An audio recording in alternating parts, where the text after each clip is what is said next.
اللہ تعالیٰ نے فرمایا کہ اب دین کا غلبہ ہو چکا ہے، دین غالب آ چکا ہے، دین اسلام، کفار دبے ہوئے ہیں، اب اگر وہ تمہاری مخالفت کرتے بھی ہیں تو ان سے نہ ڈرو، فلا تخشوہم، بخشونی، اور میری، مجھ سے ڈرو، صرف اللہ سے ڈرو، صرف اللہ کی خشیت رکھو۔ خشیت جو ہے نا، یہ بخشونی اور تخشوہم کا لفظ خشی سے ہے، خاشین یا، ایک تو خشوع ہوتا ہے نا، اس میں عین آتا ہے، یہ خشیت ہے، دونوں کے معنوں میں فرق ہے۔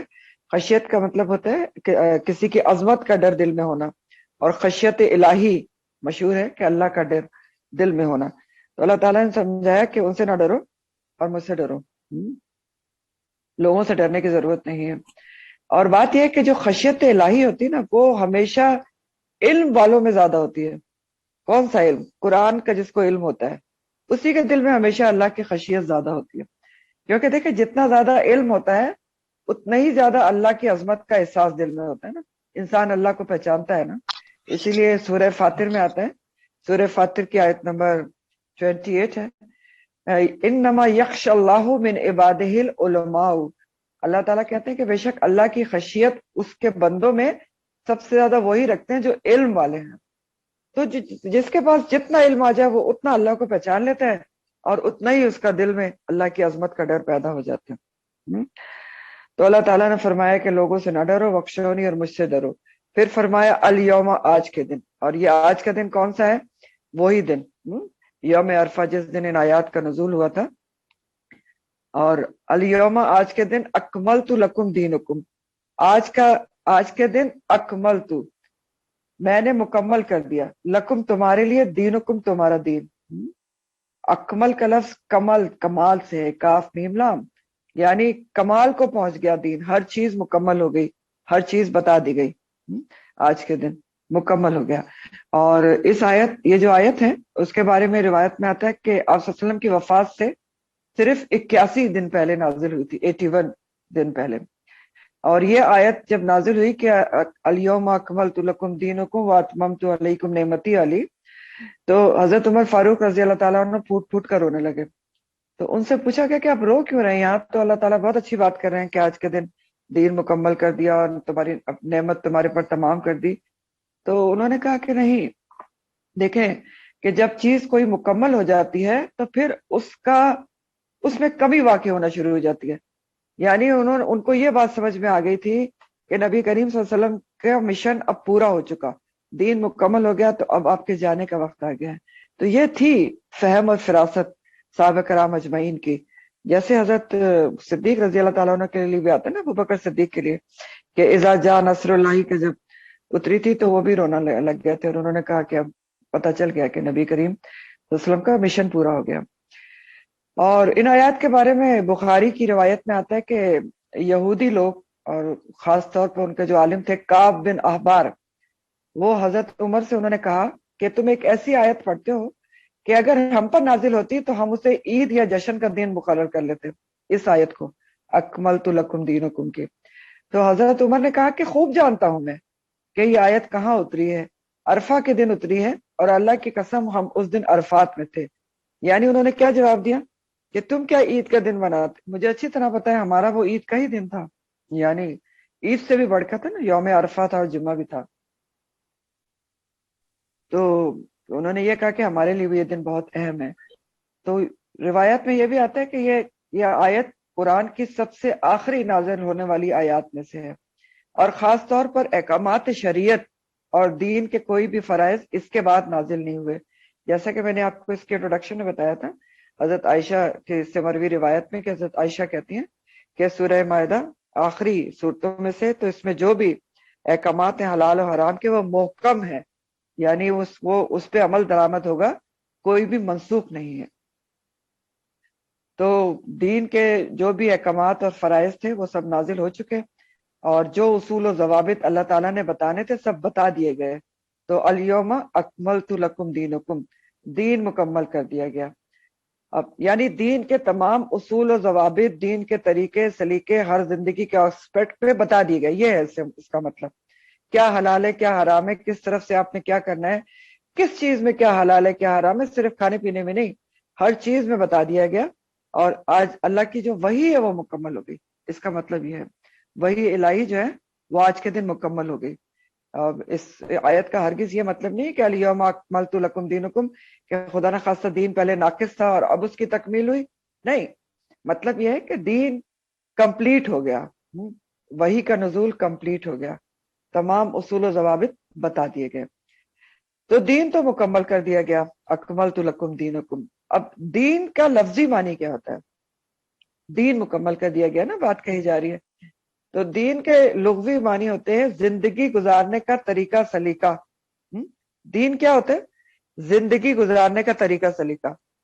تو اللہ تعالیٰ نے زندگی گزارنے کے تمام طریقے سلیقے، اصول، ضوابط، احکامات شریعت، ہدایات سب قرآن میں دے دی، وہی مکمل کر دی، اور نبی کریم صلی اللہ علیہ وسلم نے ایک ایک پر عمل کر کے دکھا دیا. اللہ تعالیٰ نے سب کچھ بھیج دیا، انہوں نے عمل کر کے بھی دکھا دیا. اور زندگی گزارنے کا ایک بہترین نمونہ اپنی زندگی میں نبی کریم صلی اللہ علیہ وسلم نے ہمارے سامنے پیش کر دیا. لقد کان لکم فی رسول اللہ اسوۃ حسنہ. تو اب کیا ہے کہ اس کے بعد مسلمانوں کی زندگی میں کسی بھی آسپیکٹ میں، کسی بھی پہلو میں، چاہے معاشی ہو یا معاشرتی ہو، سیاسی ہو، عائلی، خاندانی ہو، کسی اصول کو اسلام میں داخل کرنے کی گنجائش نہیں رہی. سب کچھ تو بتا دیا گیا. تو اس لحاظ سے اگر دیکھیں اکملت لکم دینکم، تو آپ اس لحاظ سے دیکھیں تو اسلام میں اب کوئی گنجائش نہیں کہ کسی قسم کا اس کے اندر سوشلزم داخل کیا جائے یا کمیونزم داخل کیا جائے یا کسی بھی قسم کا ازم داخل کیا جائے یا کوئی بھی سسٹم کہیں سے درآمد کر کے اسلام کے اندر لایا جائے جیسے مغربی جمہوریت وغیرہ. نہیں، اللہ تعالیٰ نے سب بتایا ہے، سیاست بھی بتائی ہے، حکومت بھی بتائی ہے، سب کچھ. تو اب کسی چیز کی کوئی ضرورت داخل کرنے کی نہیں رہی ہے. الیوم اکملت لکم دینکم ہے. اور پھر یہی حال بدعات کا بھی ہے. اب بدعات بھی کیا ہے؟ بدعات بھی تو نہیں ہو سکتی. اب اپنی طرف سے نیکی سمجھ کے کوئی چیز دین میں داخل نہیں کر سکتے. کیوں؟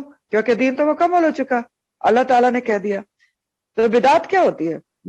بدعات کا لفظ بدا سے ہے، بے دال این، اور بدا کے مطلب ہوتے ہیں کوئی چیز ایجاد کرنا نئے سرے سے. جیسے اللہ تعالیٰ کے لیے آتا ہے نا بدیع السماوات والارض، تو اس کا کیا مطلب ہے؟ بدیع، نئے سرے سے بنانے والا ہے آسمان اور زمین کو، یعنی ایجاد کرنے والا ہے. یہ ہوتی ہے بدعات کی تعریف. اور ابھی مکمل ڈیفینیشن بھی آپ کو بدعات کی بتاتے ہوں. تو بہرحال بدعات کیا ہوتی ہے؟ نئی چیز ایجاد کرنا دین کے اندر حصول ثواب کے لیے. تو دین تو مکمل ہو گیا، ساری ہدایت آ چکی. اب اگر کوئی دین میں، دین کے طریقے میں، دین کے کسی بھی طریقے میں کوئی نئی چیز اپنی طرف سے داخل کرتا ہے تو وہ کیا ہو جائے گی؟ وہ بدعت ہو جائے گی. بدعت ہو جائے گی. اور بدعت، اب میں اس کی ڈیفینیشن آپ کو بتاتی ہوں، بدعت کی پراپر ڈیفینیشن. یہ میرے پاس ایک بک ہے، اس کا نام ہے اتباع سنت کے مسائل. یہ بہت زبردست کتاب ہے، بڑی چیزیں کلیئر ہوتی ہیں. بدعت کی تعریف انہوں نے لکھی ہے بحوالہ بخاری اور مسلم کے. ہر وہ عمل بدعت کہلائے گا جو ثواب اور نیکی سمجھ کر کیا جائے. غور سے سنیں، ہر وہ عمل بدعت کہلائے گا جو ثواب اور نیکی سمجھ کر کیا جائے لیکن شریعت میں اس کی کوئی بنیاد یا ثبوت موجود نہ ہو. یعنی نہ تو رسول کریم صلی اللہ علیہ وسلم نے خود وہ عمل کیا ہو، نہ کسی کو اس کا حکم دیا ہو، نہ ہی کسی کو اس کی اجازت دی. ایسا عمل اللہ کے ہاں مردود ہے، یعنی ناقابل قبول ہے. تو یہ ہے بدعت کی ڈیفینیشن. اب دیکھیں، اب کو اگر ابھی بھی کوئی بدعت کرتا ہے تو اس کا مطلب کیا ہے؟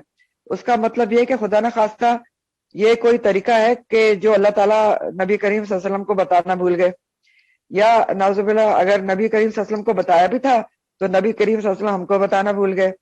یا اس کا مطلب یہ کہ خدا نخواستہ اللہ اور اس کے رسول اور صحابہ سب جو ہیں ان کی، خدا نخواستہ ان سب سے زیادہ ہم عقل مند ہیں کہ ہم زیادہ اچھے طریقے ایجاد کر سکتے ہیں نیکی کرنے کے. یہ مطلب ہے بدعت کا سارا، کیونکہ طریقے تو سارے واضح ہو چکے. اکملت لکم دینکم ہو چکا، نبی کریم صلی اللہ علیہ وسلم نے عمل کر کے دکھا دیا. تو دین کو سب سے زیادہ نقصان پہنچانے والی چیز بدعت ہے، کیونکہ بدعت نیکی سمجھ کے کی جاتی ہے. یہی تو اس کا سب سے امپورٹنٹ پوائنٹ ہے. کرنے والا تو اس کو نیکی سمجھ کے کر رہا ہے لیکن وہ ہے بدعت. تو اب نقصان کیا ہوتا ہے کہ گناہ کا کام تو ہمیں پتا ہے کہ گناہ ہم معافی مانگ لیتے ہیں کبھی، بدعت پہ تو ہم معافی نہیں مانگتے کیونکہ ہم اسے گناہ سمجھ ہی نہیں رہے ہیں، کیونکہ اسے تو ہم ثواب سمجھ رہے ہیں. اسی لیے حضرت سفیان سوری رحم اللہ علیہ جو بہت بڑے تابعی گزرے ہیں، وہ کہتے ہیں کہ شیطان کو گناہ کے مقابلے میں بدعت زیادہ محبوب ہے، کیونکہ گناہ پہ تو انسان کبھی نہ کبھی معافی مانگ لیتا ہے، لیکن بدعت پہ تو معافی بھی نہیں مانگتا۔ شریعت کی نگاہ میں دو گناہ ایسے ہیں جنہیں ترک کیے بغیر کوئی نیک عمل قبول ہوتا ہے نہ توبہ قبول ہوتی ہے۔ کیا ہے؟ نہ نیک عمل قبول ہوتا ہے نہ توبہ قبول ہوتی ہے۔ تو وہ دو گناہ کون سے ہیں؟ پہلا تو شرک ہے اور دوسرا بدعت ہے۔ شرک کے بارے میں نبی کریم صلی اللہ علیہ وسلم کا ارشاد مبارک ہے کہ اللہ تعالیٰ بندے کے گناہ معاف کرتا رہتا ہے جب تک اللہ اور بندے کے درمیان پردہ حائل نہیں ہوتا۔ تو صحابہ نے عرض کی کہ یا رسول اللہ پردہ کیا ہے؟ تو آپ نے فرمایا کہ آدمی اس حال میں مرے کہ شرک کرنے والا ہو۔ مسند احمد کی حدیث ہے۔ بدعت کے بارے میں رسول کریم صلی اللہ علیہ وسلم کا ارشاد مبارک ہے اللہ تعالیٰ بدعتی کی توبہ قبول نہیں فرماتا جب تک کہ وہ بدعت ترک نہ کر دے۔ ٹھیک، تو اب کیا پتا چلا؟ یعنی بدعتی جو ہے جتنی بھی محنت مشقت کرتا رہے، اس کی مثال کیسی ہے کہ سارا دن رات ایک مزدور محنت کرتا ہے، تھکتا ہے، لیکن اس کے ہاتھ میں فائنلی کیا ملتا ہے؟ کچھ بھی نہیں، سوائے اجرت کے بجائے تھکاوٹ اور بربادی۔ اور بدعت کے سلسلے میں بخاری کی حدیث کا مفہوم ہے کہ روز قیامت جب رسول کریم صلی اللہ علیہ وسلم حوض کوثر پر اپنی امت کو خود پانی پلا رہے ہوں گے تو کچھ لوگ حوض کوثر پر آئیں گے جنہیں نبی کریم صلی اللہ علیہ وسلم اپنے امتی سمجھیں گے، لیکن فرشتے ان کو پیچھے کر دیں گے اور آپ کو بتائیں گے کہ یہ وہ لوگ ہیں جنہوں نے آپ کے جانے کے بعد بدعتیں شروع کر دی۔ چنانچہ رسول اللہ صلی اللہ علیہ وسلم فرمائیں گے کہ دور ہو جائیں یہ لوگ جنہوں نے میرے بعد دین کو بدل ڈالا۔ ٹھیک ہے، یہ بخاری اور مسلم کی حدیث کا مفہوم ہے۔ تو کیا پتا چلا کہ ہر وہ عبادت، ریاضت، نیکی کے کام جو قرآن اور سنت رسول صلی اللہ علیہ وسلم کے مطابق نہ ہو وہ کیا ہیں؟ دلالت ہیں، گمراہی ہیں۔ اور حدیث کا مفہوم ہے کہ ہر جھوٹی بات جو ہے، ہر نئی بات یعنی ایجاد کرنے والی بات، دیکھیں یہ حدیث ہے نسائی کی کہ دین میں ہر نئی چیز ایجاد جو کی جائے وہ بدعت ہے، اور ہر بدعت گمراہی ہے، اور ہر گمراہی دوزخ میں لے جانے والی ہے۔ کل محدثۃ بدعۃ وکل بدعۃ ضلالہ وکل ضلالۃ فی النار۔ ٹھیک، یہ ہے حدیث کا مفہوم۔ تو یہ سب کچھ ہے بدعت کے بارے میں، اور دین مکمل ہو چکا تو ظاہر بدعت کی بھی قطعاً کوئی گنجائش کہیں سے بھی نہیں ہے۔ تو دین مکمل ہے، اور اس دین میں کوئی نئی چیز شامل کی گئی تو وہ بدعت ہوگی، یا پھر یہی میں نے آپ کو جو بتایا کہ یہ تھنکنگ ہوگی کہ خدا نہ خواستہ ہم زیادہ عقل مند ہیں۔ دین مکمل ہو گیا پوری طرح، حلال کیا ہے، حرام کیا ہے، کھانا پینا، پہننا کیا ہے، اوڑھنا کیا ہے، عبادات کیسے کرنی ہے، ہر چیز، نکاح کس سے کرنا ہے، سب کچھ بتا دیا گیا، ہر چیز سکھا دی گئی۔ اب مسلمان کی ایک اپنی شناخت ہے، اپنی پہچان ہے۔ اب مسلمان اپنے کھانے پینے سے پہچانا جا سکتا ہے کہ وہ کیا کھاتا ہے اور کیا نہیں کھاتا۔ اب مسلمان اپنے طور طریقے سے پہچانا جا سکتا ہے کہ وہ کس سے نکاح کرتا ہے، وہ کیا پہنتا ہے، وہ کس طریقے سے کیا کرتا ہے۔ اب مسلمان اپنے عبادات کے طور طریقے سے پہچانا جا سکتا ہے۔ تو اب مسلمان کی شناخت کیسے ہوگی کہ ایک مسلمان کا نماز اور قربانی، اس کا جینا اور اس کا مرنا کس کے لیے ہوگا؟ للہ رب العالمین کے لیے ہوگا۔ یہ سورہ الانعام کی آیت ہے کہ ان صلاتی و نسکی و محیای و مماتی للہ رب العالمین، کہ اب میرا سب کچھ جو ہے، میری نماز اور میری قربانی اور میرا جینا اور میرا مرنا سب کس کے لیے؟ اللہ رب العالمین کے لیے۔ تو یہ ہے مسلمان کی شناخت دین مکمل ہونے کے بعد، اور جس نے یہ کر لیا وہی کامیاب ہے۔ لیکن ہوتا کیا ہے کہ جب کوئی یہ کرنے کی کوشش کرتا ہے کہ اس کا جینا مرنا، اس کی عبادت، اس کی نماز، اس کی قربانی، اٹھنا بیٹھنا، ہر طریقہ اللہ کے مطابق ہو، رب العالمین کے لیے ہو، تو پھر دنیا اس کو کیا کہتی ہے؟ کیا کہتی ہے دنیا اس کو؟ پھر اس کو کہتی کٹر ہے، پھر اس کو کہتی کہ یہ ایکسٹریمسٹ ہیں، پھر اس کو پتہ نہیں کیا کیا خطابات دیے جاتے ہیں۔ تو اللہ تعالیٰ نے پہلے ہی آپ کو بتا دیا، جو بہت اہم بات بتا دی کہ فلا تخشوہم واخشونی، کہ لوگوں سے نہ ڈرو، مجھ سے ڈرو۔ اللہ سے ڈرتے ہوئے وہی کرتے رہو جس سے رب راضی ہو، جینا مرنا رب العالمین کے لیے ہی رکھو۔ اور پھر ایک دن ایسا آ جائے گا نا کہ یئس الذین، کہ لوگ مایوس ہو جائیں گے تم سے، ان کو پتہ چل جائے گا کہ آپ اس کا کچھ نہیں بگاڑ سکتے، اس نے وہی کرنا ہے جو اللہ رسول کا حکم ہے۔ بہت یہ ہمارے لیے سبق کی بات ہے، اس کو سمجھیں کہ اللہ تعالیٰ کیا سمجھا رہے ہیں ہمیں، کہ دین مکمل ہے، آپ اس پہ عمل کریں، اپنے عمل کرنے میں ہی آپ کی اللہ تعالیٰ کی رضامندی ہے، اور لوگوں سے نہ ڈریں، اللہ کو راضی کرنے کی کوشش کر رہے ہیں۔ ایک دن لوگ مایوس ہو جائیں گے کہ اس کا کچھ نہیں کیا جا سکتا، اس نے ایسے ہی کرنا ہے، اس کا جینا مرنا سب اللہ کے لیے اس نے رکھنا ہے، ہاں؟ تو بخشو نہیں، اللہ سے ڈرو، لوگوں سے نہ ڈرو، جس نے تم کو اتنی بڑی نعمت دے دی دین اسلام کی۔ تو لوگوں کو تو پتہ ہی نہیں تھا، ہمیں پتہ چلتا کیا ہمارے لیے نقصان دہ ہے، کیا ہمارے لیے فائدہ مند ہے۔ خون کی مثال لے لیں نا، ہمیں تو پتہ ہی نہیں تھا، سائنسدانوں کو بھی نہیں پتا تھا کئی سالوں تک کہ انسانی خون ہمارے لیے نقصان دہ ہے۔ اللہ تعالیٰ نے تو 1400-1500 سال پہلے ہی بتا دیا۔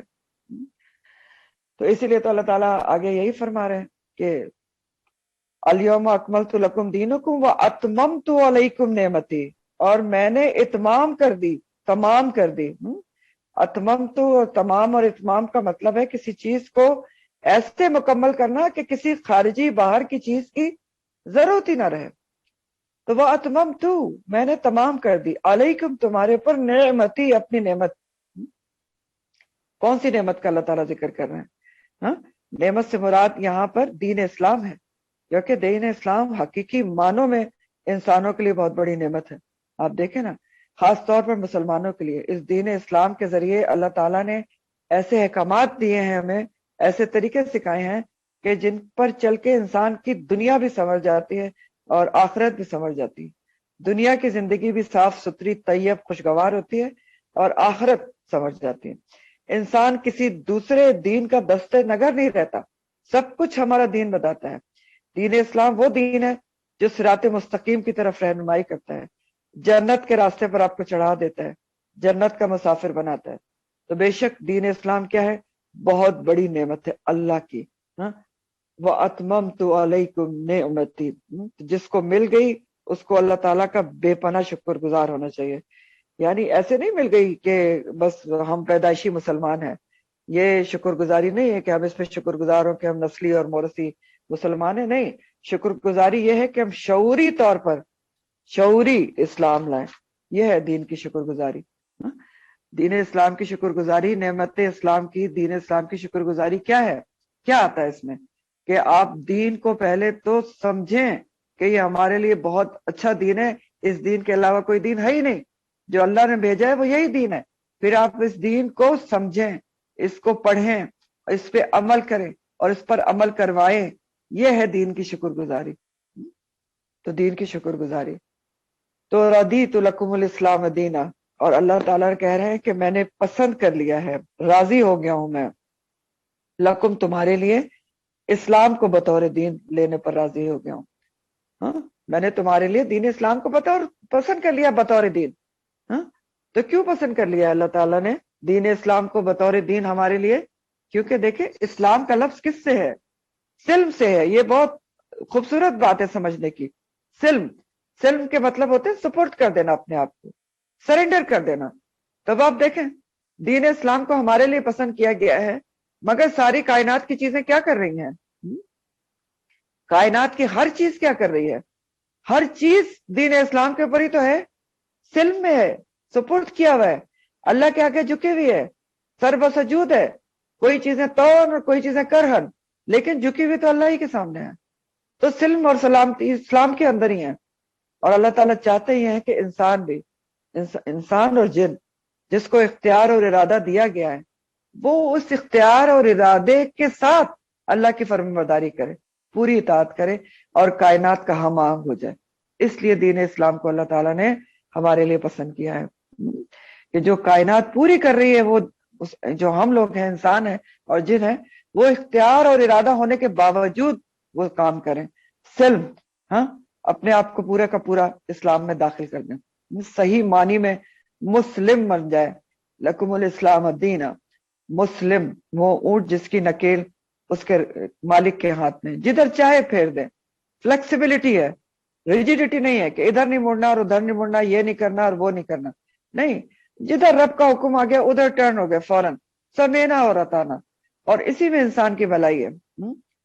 جنت کا سوالی بننے کے لیے صحیح مسلم بننا ضروری ہے۔ تو اسلامی وہ دین ہے جو حضرت آدم سے لے کر محمد صلی اللہ علیہ وسلم تک سب انبیاء لے کر آئے۔ اسلامی وہ دین ہے جو اللہ کے یہاں مقبول دین ہے، اس کے علاوہ کوئی دین تلاش کیا گیا تو اللہ تعالیٰ اس کو قبول نہیں کریں گے. یہ بات آپ سورہ آل عمران میں پڑھ چکے ہیں.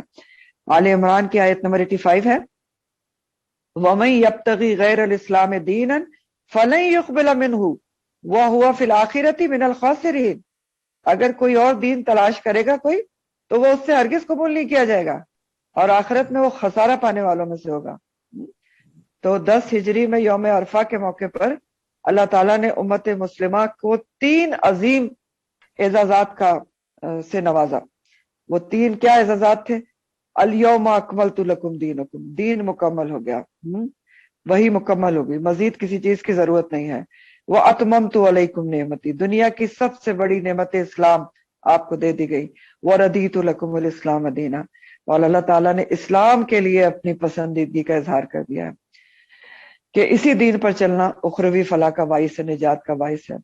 تو اب ہمارے لیے اس میں کیا سبق ہے کہ اللہ تعالیٰ نے فرمایا کہ ردیت لکم الاسلام دینا، کہ میں نے تمہارے لیے دین اسلام کو پسند کر لیا ہے، راضی ہوں میں اس پر. سبق ہمارے لیے بہت اہم ہے کہ ہمیں بھی دین اسلام کو پسند کرنا چاہیے، پسند کرنا چاہیے. یہ بات کو سمجھیں. یعنی ایک تو ہم دین پر عمل کر رہے ہوتے ہیں، کیا کبھی ہمیں کوئی باری لگ رہا ہوتا ہے، اچھا یہ تو بڑا مشکل ہے لیکن کرنا تو ہے، اب پتہ ہے 5 ٹائم کی نماز ہے، پڑھنی تو ہے، دل پر بوجھ ہے، اچھا پردہ بھی ہے، بڑی مشکل ہے، مصیبت ہے، لیکن کر تو لیں گے. کیونکہ یہ پسند کرنا نہیں ہے دین کو، یہ راضی ہونا نہیں ہے دین کے اوپر. تو ہمارے لیے سبق کیا ہے کہ ہم نے دین اسلام کو پسند کرنا ہے، اللہ کے احکامات پر دل کی رضا اور رغبت خوشی سے عمل کرنا ہے. کسی بھی دین کے حکم پر عمل کرنے میں جھجک، آر، شرم محسوس نہیں کرنی ہے. ایسا بھی ہوتا ہے نا کہ ہم کبھی شرم محسوس کرتے ہیں کہ ہم کسی حکم پر عمل کر رہے ہیں کہ اچھا وہ آگے والی کہیں گے یہ تو پتہ نہیں بہت ہی بیکورڈ ہے، تو بڑا چادر اوڑی ہوئی ہے، اتنا بڑا عبایا پہنے ہوئے تو پتہ نہیں کیا آ گئی ہیں. تو یہ سب نہیں ہوتا، ٹھیک ہے؟ یہ دین اسلام پر راضی ہونے والی باتیں نہیں ہیں. دین اسلام کو دل اور کی رضا اور رغبت سے پسند کرنا اور عمل کرنا دل کی خوشی سے، اور کوئی جھجک اور کوئی اس کے اندر آر محسوس نہیں کرنا، بلکہ فخریہ طور پر دین کے احکامات پر عمل کرنا. یہ ہے ردیت لکم الاسلام دینا، دین کو پسند کرنا. اپنے بچوں کو بتانا دین کے احکامات، اس میں بھی گھبرانا اور ڈرنا نہیں چاہیے کہ بچے کیا کہیں گے کہ اماں تو بہت ہی سخت ہیں. نہیں، آپ نے بتانا ہے، بتائیں گے نہیں تو پتہ کیسے چلے گا؟ یہ جو ہم کہتے ہیں نا ان کو آگے جا کے خود ہی پتہ چل جائے گا، آگے جا کے کون سا آگے آئے گا اور کب آئے گا؟ نہیں، شروع سے بتائیں ان کو کہ یہ ایک نعمت ہے. اتممت علیکم نعمتی، نعمت ہے اللہ تعالیٰ کی، جس کو بتانا ہے، آگے پہنچانا ہے، لوگوں کو جوڑنا ہے نعمت اسلام سے صحیح معنی میں. اللہ تعالیٰ یہاں پر کلیئر کٹ فرما رہے ہیں واضح طور پر کہ وہ ردیت لکم الاسلام دینا، میں نے تمہارے لیے صرف دین اسلام کو پسند کیا ہے، تو اسی کے طریقے پہ چلنے میں میری رضامندی ہے. صاف صاف بتا رہے ہیں نا اللہ تعالیٰ، میں راضی کس بات پہ ہوں؟ اسلام پر چلنے میں. تو ہماری زندگی کا مطلوب اور مقصود بھی کیا ہے؟ کیا ہے میری اور آپ کی زندگی کا کیا مطلب ہے، کیا مقصد ہے؟ بتائیں، کیا گول ہے، کیا ایم ہے کہ اللہ راضی ہو جائے؟ تو اللہ تعالیٰ تو بتا رہے ہیں کہ میں کیسے راضی ہوں گا کہ پورے کا پورا دین اسلام میں داخل ہو جاؤ، کیونکہ مجھے تو وہی دین پسند ہے، وہی قابل قبول ہے. تو یہ ہمارے لیے اس میں سبق تھا. پھر آگے اللہ تعالیٰ فرماتے فمان، تو جو کوئی اضطر، مجبور کیا گیا، فی مخمصۃ، بھوک میں. کس سے مجبور کیا گیا؟ بھوک سے. غیر متجانف، نہ مائل ہونے والا، للاسم، گناہ کی طرف. فإن اللہ، تو بے شک اللہ تعالیٰ، غفور الرحیم، غفور الرحیم. اب پیچھے جو ہے حلال اور حرام کے قوانین بتائے گئے کہ یہ چیزیں حرام ہیں، تو اب یہ بتایا جا رہا ہے کہ اس میں تبدیلی تو نہیں ہے، جو حرام ہے وہ حرام ہے کیونکہ دین تو مکمل ہو چکا. لیکن ایک استثنائی صورت بتائی جا رہی ہے، ایک ایکسپشن بتائی جا رہی ہے کہ اس میں یہ جو حرام چیزیں ہیں، مجبوری، اضطرار کیا ہوتا ہے؟ اب ذرا تھوڑے الفاظ دیکھ لیں پھر آپ کو تفسیر بتاتا ہوں. فمن، تو جو کہ اضطر، یہ حالانکہ بالکل اس طرح کی آیت اب سورہ البقرہ میں پڑھ چکے ہیں. اضطر کا لفظ ضرار سے ہے، دعات رے ضرر. ضرر کیا ہوتا ہے؟ نقصان دینا. اور اضطرار کیا ہوتا ہے؟ اضطرار کہتے ہیں مجبوری کی حالت، بے قراری، مجبوری، بہت ہی زیادہ مجبور کے انسان اس کے علاوہ کچھ کر نہیں سکتا، اس کو اضطراری کیفیت کہا جاتا ہے.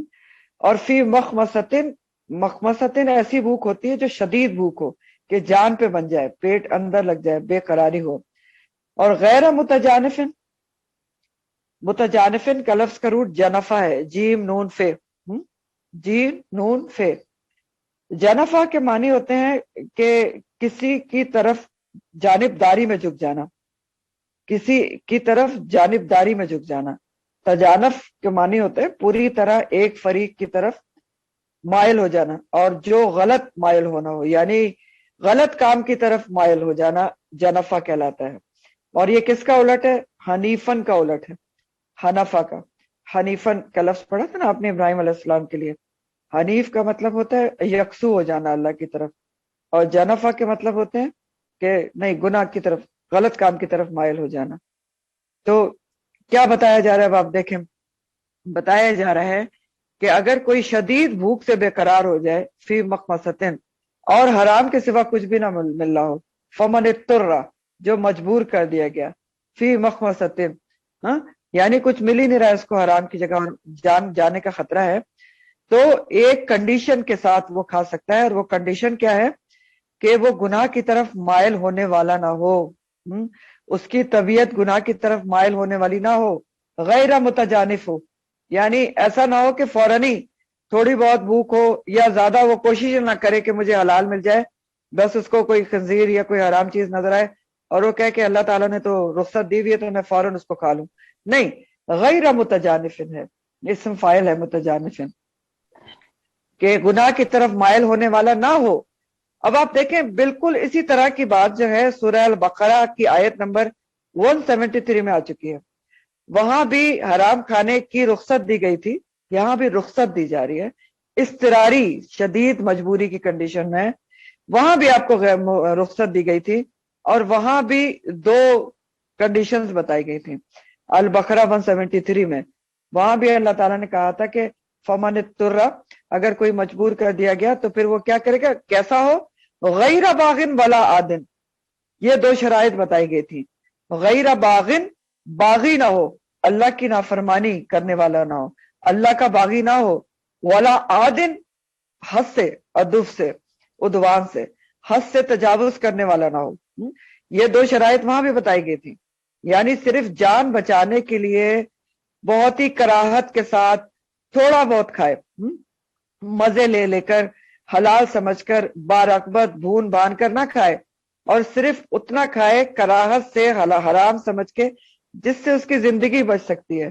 اور علماء کہتے ہیں کہ 3 نوالے، بہت سارے علماء کی یہ رائے ہے کہ 3 نوالے کھا سکتا ہے جس سے اس کی جان بچ جائے، بس بیزاری سے کھائے، اور جیسے ہی حلال چیز میسر آ جائے فوراً اس کو چھوڑ دے. ٹھیک ہے، تو یہ ہے. اور ایک کنڈیشن اس میں یہ بھی آتی ہے مجبوری کی، اضطرار کے اندر، کہ اگر کوئی جابر ظالم انسان سر پر مسلط ہو اور کہے کہ حرام کھاؤ ورنہ میں تمہیں مار دوں گا، اور یہ خدشہ ہو کہ وہ واقعی جان سے مار دے گا، تب بھی وہ اضطراری کنڈیشن کہلاتی ہے. تو وہاں پر بھی یہ آپ کو 2 شرطیں بتائی گئی تھی سورہ البقرہ میں، کہ غیر باغن ولا عادن ہو، خوب بھون بان کے اور بہت ہی رغبت سے نہ کھا لے کہ اچھا ہاں چلو آج یہ بھی چکھ کے دیکھ لوں، موقع ملا ہے، دل کی رغبت ہو گئی نا کہ ذرا خنزیر کیسا ہوتا ہے، منع کیوں ہے، اور پیٹ بھر بھر کے کھائے. تو یہ سب نہیں ہے. ٹھیک ہے، یہ یہاں بھی تقریباً یہی بات کی جا رہی ہے کہ اگر فی مخمصتن مجبور ہو گیا شدید بھوک سے، مرنے کا اندیشہ ہے اور حرام کے سوا کوئی چیز میسر نہیں ہے، تو غیر متجانفن بن کے، یعنی مائل ہونا والا نہ ہو گناہ کی طرف، حتی الامکان کوشش کرے کہ اس کو حلال چیز مل جائے. اب جو لوگ ایسی کنڈیشنز ہو سکتی ہیں، آپ دیکھیں نا، سروائیول کے لیے ہو سکتی ہیں، کہیں جہاز کریش ہو گیا، کہیں آپ شکار کے لیے نکلے تھے، کہیں پھنس گئے جا کے، کہیں بھی کچھ ہو سکتا ہے، پاسبلٹی تو ہے نا. اس لیے اللہ تعالیٰ نے ایک رخصت رکھی ہے صرف جان بچانے کے لیے. اور یہ بھی دین کی خوبصورتی ہے کہ حرام چیزیں تو حرام ہیں، لیکن اس میں بھی ایک رخصت دی گئی ہے کہ اگر کوئی چیز نہیں مل رہی تو جان سے نہ جائے انسان. جان بچانے کے لیے ان شرائط کے ساتھ 2 وہاں بتائی گئی تھی، ایک یہاں بتائی گئی ہے. وہاں بتایا گیا تھا غیر باغن ولا عادن، یہاں بتایا گیا غیر متجانفن. تو صرف جان بچانے کے لیے کھا سکتا ہے، تو پھر کیا ہوگا؟ اللہ تعالیٰ غفور الرحیم ہے، معاف کر دے گا. یعنی اس صورتحال میں اگر کھایا ہے تھوڑا بہت اللہ تعالیٰ کی شرائط کے مطابق تو اللہ تعالیٰ درگزر کر دیں گے، معاف کر دیں گے۔ تو اب آپ دیکھیں کہ ان آیات سے ہمیں کچھ کھانے کی چیزوں کا پتہ چل رہا ہے کہ جو حلال نہیں ہے تو ان سے ہمیں بچنا ہے، اور تقریباً 9 یا 10 چیزیں بتائی گئی ہیں۔ مردار ہے، بہتا ہوا خون ہے، خنزیر کی ہر چیز ہے، وہ جانور جس کو غیر اللہ کے لیے پکارا گیا یا نیت آپ کی صحیح نہ ہو، گلا گھونٹ کر مرنے والی، سخت چوٹ کھا کر مرنے والی، بلندی سے گر کر مرنے والا جانور، ٹکر کھا کے مرنے والا، اور جس کو دوسرے درندے کھا کر چھوڑ دیں، اور جن کو آستانوں پر ذبح کیا جائے، یہ کھانے پینے کی چیزوں میں حرام قرار دیا گیا ہے۔ پھر یسألونک، وہ سوال کرتے ہیں آپ سے، ماذا احل لہم، کیا کچھ حلال کیا گیا ہے ان کے لیے۔ یسألونک کا جو لفظ ہے سالہ سے، سوال سے، وہ سوال کرتے ہیں آپ سے، اور قرآن میں 15 مقامات پر یہ لفظ آیا ہے۔ تو کون سوال کرتے ہیں آپ سے؟ نبی کریم صلی اللہ علیہ وسلم سے سوال کیا تھا صحابہ کرام اجمعین نے۔ جب حرام کی تفصیلات بتائی گئیں تو صحابہ کے دل میں یہ خیال پیدا ہوا کہ حلال کے بارے میں بھی پوچھ لیں کہ حلال کیا ہے، کیونکہ دیکھیں صحابہ کرام اللہ کی مرضی کے مطابق چلنے میں بہت ہی سنجیدہ اور سیریس تھے۔ ان کو ہر وقت یہ فکر ہوتی تھی کہ میرا رب کسی طرح یہ نہ ہو کہ ناراض ہو جائے، وہ راضی رکھنا چاہتے تھے۔ تو دین کے معاملے میں بہت سیریس ایٹیٹیوڈ تھا ان کا۔ اور ویسے بھی جو سوال ہوتا ہے وہ انسان کی شخصیت کا آئینہ دار ہوتا ہے، ٹھیک، اور جو سنجیدہ طالب علم ہوتے ہیں وہ ہمیشہ اچھی نیت سے فائدہ مند سوال پوچھتے ہیں جو لوگوں کے لیے بھی فائدہ مند ہو۔ تو اللہ تعالیٰ نے جواب دیا ہے کہ آپ ان کو بتا دیجئے، قل کہہ دیجئے، احل لکم الطیبات، تمہارے لیے حلال ہیں تمام طیبات، پاکیزہ چیزیں، طیب چیزیں۔ تو طیبات کیا ہوتی ہیں؟ طیبات طیبتن کی جمع ہے۔ طیب چیز دو طرح سے اس کو آپ کاؤنٹ کرتے ہیں، ظاہری طور پر طیب ہو اور معنوی طور پر طیب ہو۔ ظاہری طور پر کیا؟ پاک، صاف ستھری، گلی سڑی نہ ہو، خوشبودار، مرغوب، پسندیدہ ہو۔ اور معنوی طور پر کیسے طیب ہو؟ شریعت کے حساب سے وہ حلال ہو اور شرکیہ چیز اس میں شامل نہ ہو، اور ذرائع آمدنی یعنی اس کو کمانے کا جو ذریعہ ہے وہ بھی حلال ہو، کسب حلال سے ہو۔ جیسے مرغی ویسے تو حلال ہے، لیکن اگر چوری کی مرغی تو حلال نہیں ہے نا، طیب نہیں رہتی ہو، پھر وہ تو کسب حلال میں نہیں آتی۔ تو بہرحال حرام چیزوں کا دائرہ محدود ہے جو اللہ تعالیٰ نے بتا دیا، اور حلال چیزیں لامحدود ہیں۔ اللہ تعالیٰ کہہ رہے جو بھی طیبات ہیں وہ آپ کھائیں، اور یہ بھی اللہ تعالیٰ کا احسان عظیم ہے۔ پھر بتایا جا رہا ہے کہ اور کیا حلال ہے، حلال چیزیں بتائی جا رہی ہیں کہ اور کیا حلال ہے۔ وما علمتم من الجوارح مکلبین تعلمونہن مما علمکم اللہ فکلوا مما امسکنا علیہم واذکروا اسم اللہ علیہ، اور وہ بھی حلال ہے تمہارے لیے جو، اب اس کا میں آپ کو ترجمہ ذرا با محاورہ پہلے پڑھ کے سناتی ہوں، پھر آپ کو اس سے ہم آگے چلتے ہیں۔ ایک منٹ،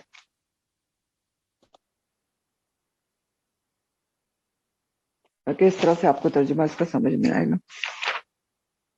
جی دیکھیں، اس میں یہ کہا جا رہا ہے کہ اور کیا تمہاری حلال ہے، ان شکاری جانوروں کا شکار بھی، ان شکاری جانوروں کا شکار بھی حلال ہے جنہیں تم نے اس طرح صدایا سکھایا ہو جیسے اللہ نے تمہیں سکھایا ہے۔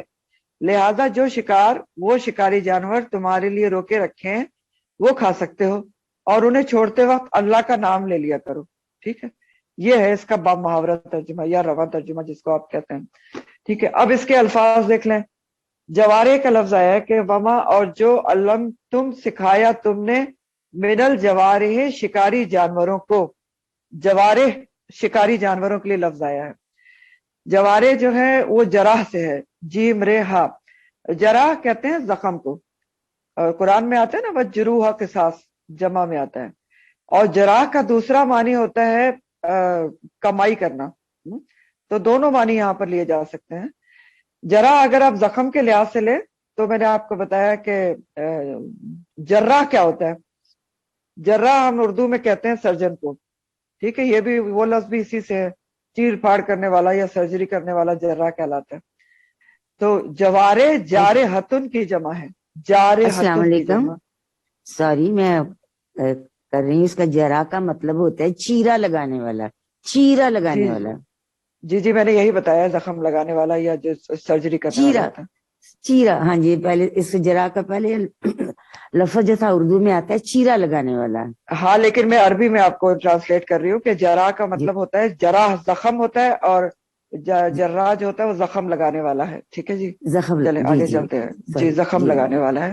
وہ اردو میں کچھ بھی ہوگا لیکن عربی میں جراح کے معنی ہے، جیم رے ہے جو روٹ ہے اس کا مطلب ہے زخم، اور جس کا جمع میں نے آپ کو بتایا جروح کے ساتھ، اور جراح بھی اسی سے ہے کہ وہ زخم لگانے والا یا چیرا لگانے والا، جو بھی آپ کہہ سکتے ہیں. لیکن جرا سے اگر جرا کیا ہے، زخم لگانے والا. سرجری میں بھی تو زخم ہی لگتا ہے نا، تو یہ ہوتا ہے. اور جوارے کا جو لفظ ہے وہ جارحتن کی جمع ہے، جارحتن کی جمع. جارحتن کہتے ہیں شکار کرنے والا جانور، جارحتن، اور جوارے اس کی جمع ہے. تو ٹھیک ہے، امید ہے آپ کو کلیئر ہو گیا ہوگا. اور مکلبینہ کا لفظ دیکھ لیں. میں نے کل آپ کو یہاں پر کہا تھا کہ آپ مکلبینہ کے ترجمے میں ساتھ میں لکھ لیں، شکار کی تعلیم دینے والے کے علاوہ یہ بھی لکھ لیں سدائے ہوئے جانور. مکلبینہ کیا ہیں؟ سدائے ہوئے جانور، ٹرینڈ جانور. نہیں لکھا تو ابھی لکھ لیں مکلبینہ. مکلبین کا لفظ کلب سے ہے. کلب کہتے ہیں کتے کو عربی میں، کلب، کاف لام بے اس کا روٹ ہے. اور کلبا کے مطلب ہوتے ہیں شکاری جانوروں کو شکار کی تعلیم دینا، ٹریننگ دینا. کلبا شکاری جانوروں کو شکار کی تعلیم دینا، سکھانا، ٹرین کرنا. اور مکلب میں بینا کیا ہے؟ مکلب کی جمع ہے، اور مکلبینہ شکار کی تعلیم دینے والے. ٹھیک ہے. تو علمونہ ہننا، تم سکھاتے ہو ان کو، یعنی مسلمان اہل ایمان ان شکاری جانوروں کو سکھاتے ہیں، ٹرین کرتے ہیں کہ کیسے انہوں نے شکار کرنا ہے. کیسے سکھاتے ہیں؟ مما، اس طریقے سے، علمکم اللہ، جس طریقے سے سکھایا ہے تم کو اللہ سبحانہ تعالیٰ نے. اب بات سمجھ میں آ گئی؟ یعنی بتایا جا رہا ہے ایسی شکاری کتوں یا شکاری جانور، اور بھی شکاری جانور ہوتے ہیں نا کتوں کے علاوہ، شکرا اور باز وغیرہ بھی ہوتے ہیں. تو ایسے شکاری جانوروں کا لایا ہوا شکار حلال ہے جس کو باقاعدہ طور پر شکار کی تربیت یا ٹریننگ دی گئی ہو، اللہ کے طریقے سے جن کو سکھایا گیا ہو، جو اللہ تعالیٰ نے طریقہ بتایا ہے. مما علمکم اللہ، تو اس طریقے سے کیا ہوا شکار شکاری جانور کا چند شرائط کے ساتھ حلال ہے. اب میں آپ کو شرائط بتا دیتی ہوں کہ شرائط کیا ہے. اگر شکاری کتا کو شکار کر کے لاتا ہے تو اس کی شرائط کیا ہے. نمبر 1 شرط تو یہ، اچھا ایک بات اور بھی یاد رکھیں کہ جو ٹریننگ دی جاتی ہے نا شکاری جانوروں کو شکار کرنے کی، یہ جو مکلبینہ کہا جا رہا ہے نا، شکار کی تعلیم دینے والے، یہ جانوروں کے ذریعے ہی دی جاتی ہے. شکار کی تعلیم جو دیتے ہیں نا، وہ ٹرینڈ جانور، دوسرے جانور ان کے ساتھ لگا کے ان کو ٹرین کیا جاتا ہے. تو علمونہ ہننا، تم سکھاتے ہو ان کو. ٹریننگ کون دیتا ہے؟ تم ہی دیتے ہو، اہل ایمان دیتے ہیں. کیسے دیتے ہیں؟ مما علمکم اللہ، جیسے اللہ نے تم کو سکھایا ہے. تو فکلو، تو کھاؤ اس میں سے. مما، جو امسکنا، وہ روک رکھیں. کون روک رکھیں؟ شکاری جانور جو تمہارے لیے پکڑ کے لائیں. امسکنا کا لفظ مس سے ہے، امساک سے ہے، موجودہ چیز کو روک کے رکھنا. تو جو شکاری جانور خالص تمہارے لیے پکڑ کے لا رہے ہیں، اس طریقے سے پکڑ کے لا رہے ہیں جس سے اللہ تعالیٰ نے تم کو سکھایا ہے، تو کیا کرو؟ بس کرو، نام لو اس کے اوپر اللہ کا، اسم اللہ علیہ، اور اس کو کھا سکتے ہو. پھر اب شرائط کیا ہیں؟ نمبر 1 شرائط تو میں شرط یہی ہے کہ نمبر 1 کہ جانور سکھایا ہوا ہو، صدایا ہوا ہو، مکلبینہ ہو، اچھے طریقے سے صدایا ہوا ہو اللہ کے طریقے سے، اور انٹرینڈ نہ ہو. اور جانور، اس جانور کا شکار قابل قبول ہے ہی نہیں جو انٹرینڈ ہے. اور اگر کسی ٹرین کتے کے ساتھ کوئی انٹرینڈ کتا بھی لگ گیا ہے شکار کرنے میں تو وہ بھی نہیں حلال رہے گا، وہ بھی پھر اس کو ضائع کرنا پڑے گا.